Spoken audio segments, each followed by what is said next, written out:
ধন্যবাদ।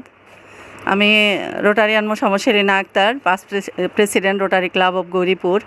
আসলে আমি রোটারির সাথে যুক্ত হয়ে আমরা বরাবরই এ ধরনের কর্মসূচি করে থাকি, কারণ আমাদের এই সংস্থার মূলত কাজই হলো আমরা আত্মমানবতার সেবায় নিজেদের নিয়োজিত রাখব। কারণ রোটারি একটা ইন্টারন্যাশনাল সংস্থা, যার কাজ হলো মানবিক কাজ, মানবতার সহায়তা করা।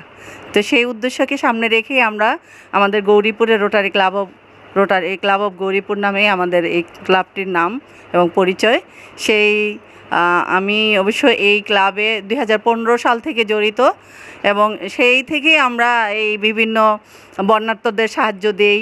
তারপরে আমরা রমজান আসলে আমরা চাই যেন গরিব দুঃখী অসহায় মানুষেরা আমাদের মাঝে আমাদেরই মতো করে ইফতার সামগ্রী গ্রহণ করতে পারে।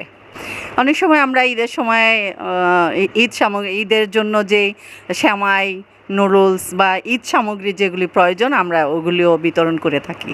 আচ্ছা, আপনাদের রোটারি ক্লাবের যে ধরনের অ্যাক্টিভিটিসগুলো, যেমন ইফতার সামগ্রী বিতরণ, তারপর হাট হলে তাদের পাশে দাঁড়ানো, ঈদ সামগ্রী বিতরণ, এর বাইরে আর কি কি কাজ করছে? এর বাইরে আমরা কোনো প্রতিবন্ধী, যদি আমাদের সমাজে কোনো প্রতিবন্ধী মানুষ থাকে, যদি তারা পায়ে হাঁটতে না পারে বা তাদের চলাচলে সমস্যা হয়, গরিব অসহায় হয়, যে একটা হুইল চেয়ার দিলে যদি তার মানে চলাচলে সহজ হয়, আমরা সেটা করে থাকি।